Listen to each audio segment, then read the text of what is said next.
Gary Ablett back to his champagne best. Is the sun setting on Tom Lynch's time on the Gold Coast? And where to for the hapless Saints? Hello and welcome to the round so far. And Kane, you're in Geelong today for Retro Round. One of the champions of the game wound back the clock. No doubt about that. Gary Ablett was the best man on the ground by a mile. 34 disposals. His ball use stood out. This is the class that we're used to from Gary Ablett, and just reminding us all of us that have been a little bit critical of him this year, that he's still got it. So what I really loved about his game is 16 contested possessions today. That was a season high. Also the 8 tackles. He got 3 holding the ball decisions towards him. But this is what we come to know and love from Gary Ablett for a long time. Just waltzing through the middle of the ground with speed and finishing like we know he can. And this brought the house down late in the game and was the nail in the coffin for the Kangaroos. Did some people jump the gun in the early criticism of a champion? No, I think the criticism was fair. I think even if you ask Gary, I don't think he was performing to the level that he needed to perform at. That's what we expect from Gary Ablett. Now, it's not going to be 34 every week, but he needs to play a role, and when the ball's there to be won, he needs to put his head over it and win it, which he did today.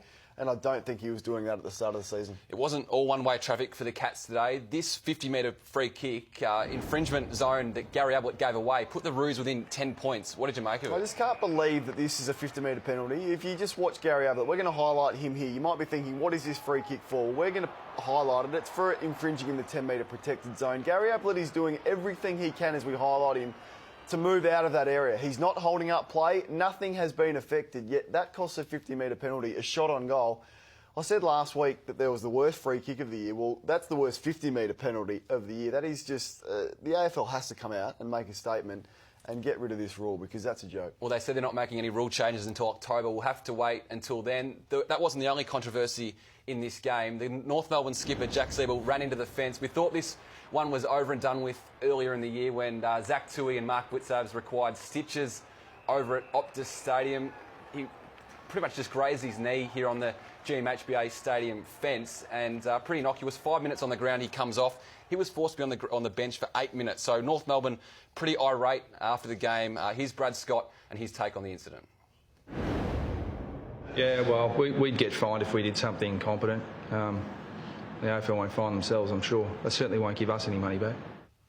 A former Roo in Aaron Black was a key injury in this game. For the Cats, luckily for them, they held on when one of the key defenders went down. What did you make of this one? It looked pretty bad at the time. Yeah, it was a sickening incident, wasn't it? Hyperextension of Black's knee. Now, he knew straight away something was up. He was helped off the ground, carried off practically, didn't feature again in the game, and it appears as though his season will be over. So really, really nasty. Probably lucky that more serious damage wasn't done, but we'll await the update from the club, and we wish him all the best. It's all come in the time when Geelong's defence has really held up. No Lockie Henderson, who did return in the VFL today. Harry Taylor's still out with that plantar fascia. You have a look at the scores they've conceded since round 4. It's pretty incredible numbers. This would make Chris Scott a very happy man tonight. That is unbelievable, those numbers there. Number 1 in the competition for points allowed, and their offence improved today, so that'd be pleasing. The balance is there, but that's going to stand up. That stands up in finals footy. The Geelong coach would be wrapped with that performance so far, considering as well some of the names that are there, we didn't know a lot about them before the start of the season.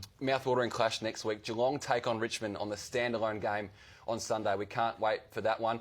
One side tonight that did leak plenty of goals was the St Kilda Footy Club. The first 9 in this game against Sydney. And Kane, the game was pretty much over at quarter time. Well, for St Kilda to be competitive, they need to play with that fierce pressure, attack on the footy, pressing up, getting in the face of the opposition.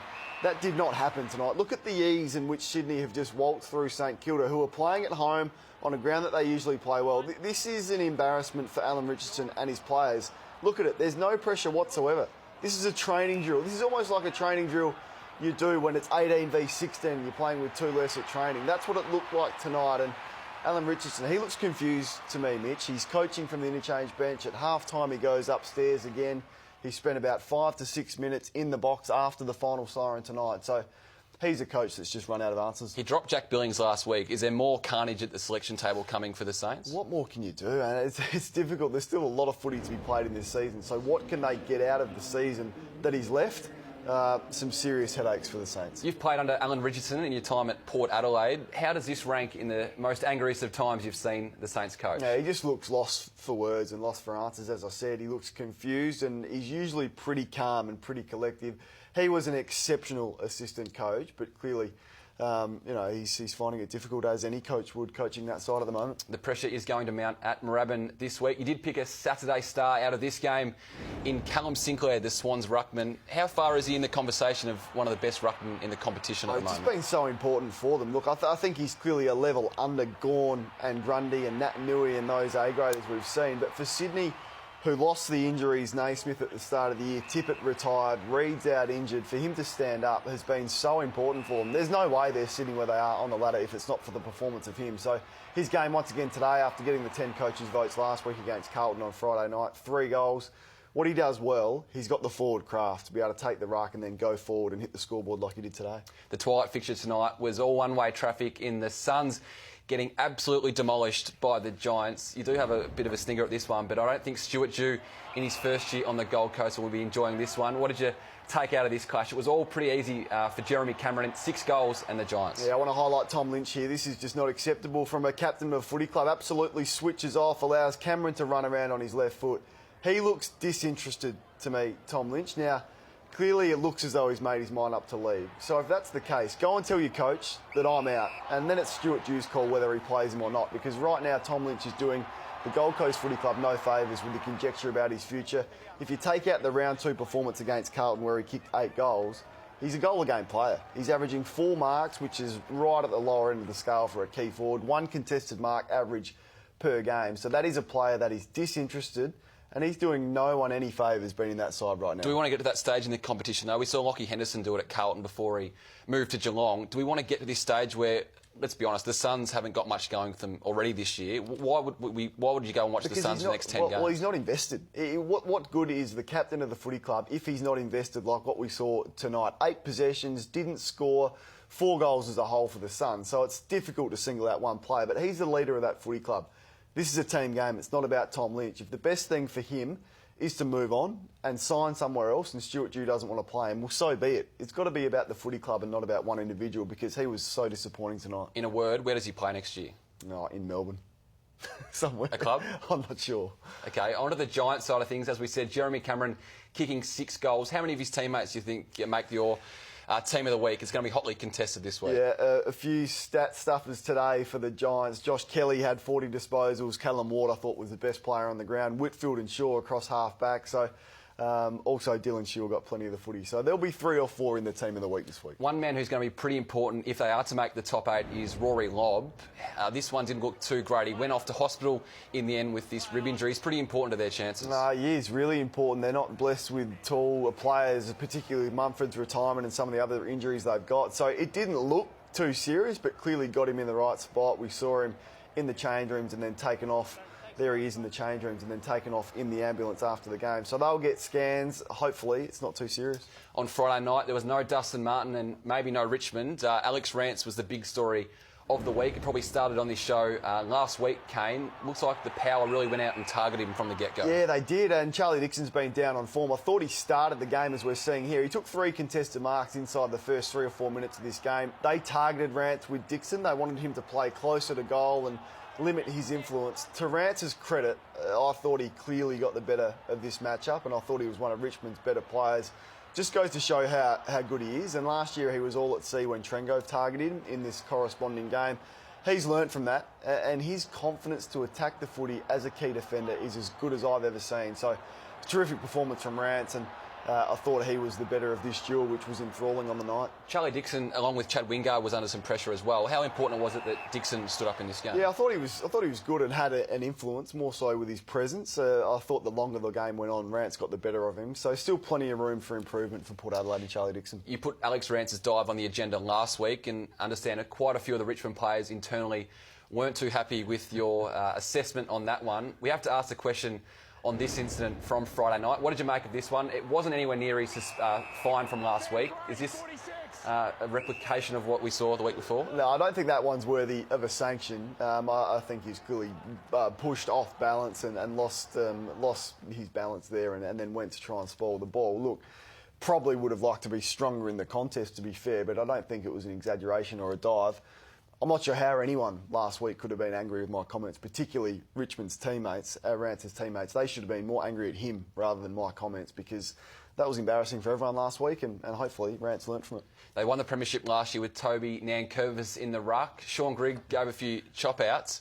What was going on Friday night? They just went to Josh Caddy and Trent Cotchin when the game was on the line. Yeah, look at the clock there. Start of the last quarter, game on the line, Richmond down by 17, but coming with momentum. Nankervis starts forward for the first 7 minutes of this quarter. I haven't seen Nankervis do any damage whatsoever forward. Ryder was just able to do as he pleased. Now, Nankervis stayed forward for 7 minutes and before coming back onto the ruck, and then they used Cotchin in the ruck later on in the quarter up against Westhoff. I think this is now an issue for them, and you wouldn't question Damien Hardwick's coaching, but I'd like to ask him why Nankervis starts forward when the game's on the line and you put Josh Caddy, your leading goal kicker, coming to the game in the ruck. It just didn't work for me.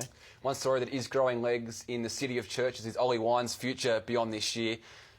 8 weeks ago, he was all but set to stay. These comments from Ken Hinkley, keen to get your take off the back of this. Seems like a bit of a contradiction this morning when speaking on radio. I've no doubt that at some stage, Ollie, if he chooses to go back to Melbourne, it won't be for any other reason other than his family is the most important thing in his life. Outside of that, I think Port Adelaide runs a pretty close second. I'm potentially going to sound stupid at some point. I hope I'm not, but I'm 100% certain that Ollie Wines will be at Port Adelaide next year. Interesting, he said that what you take out of that is that maybe Ollie Wines finishes his career in Melbourne at some point. He's only 23 years old, best on ground on the weekend, but Ken, pretty confident he stays at Alberta next year. It's been consistent with Ken's comments throughout the year. He does regular radio spots, and that's been the messaging. There hasn't been any worry. Look, I think they would have been disappointed with the comments, and more so the outcry after that and the conjecture about his future. The big story is that he stood up under pressure on Friday night. He's the best man on the ground in a terrific performance. He'll be their next captain next year if he stays. No vote next year?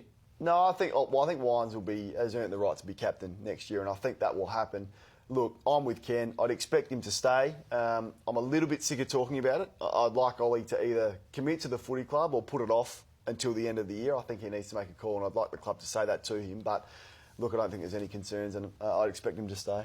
Time to take a look at the ladder after half of round 12, and the Power in 8th position, but tonight's game, Kane, a big percentage booster for the Sydney Swans. It was, and they're poised nicely. There's some really good sides in the competition, really even up the top of the ladder, but as we scroll down, there's some pretty ordinary sides in this competition. So the haves and the have-nots never been so stark, I think, in the AFL, and it's an issue for the competition. But the good news is, up the top of the ladder, we've got probably 10 really good teams fighting for top 8 positions. Some of those bottom 4 sides you spoke about, St Kilda and Gold Coast, they play each other next week, so that's going to be pretty important. But the games for tomorrow and the rest of round 12, what do you take out of this? Yeah, look, perhaps a danger game for Essendon. They've been poor. Brisbane could upset them at home. Fremantle and Adelaide, both sides decimated with injury. Interesting to see the Crows rush Taylor Walker back a week earlier than what they wanted to, what they had planned to, because of their injury. So let's see the effect that has on them. A big trip to Perth and then to Melbourne to play Hawthorn next week. And then the one we're all waiting for, the red-hot Demons up against Collingwood, who are going along nicely for the Frees at the G. Massive game on Monday. Can't wait for that. Jeremy Howe back for the Pies, and Joel Smith, the man, confirmed to take Jake Lever's place. Now, one more thing before we go. Everything was going the Giants' way. Josh Kelly had 40 touches tonight, but what did you take out of this incident? Well, we're not NBA basketballers, are we? Come on, fellas. Let's just put it away. You're not in the 8 yet.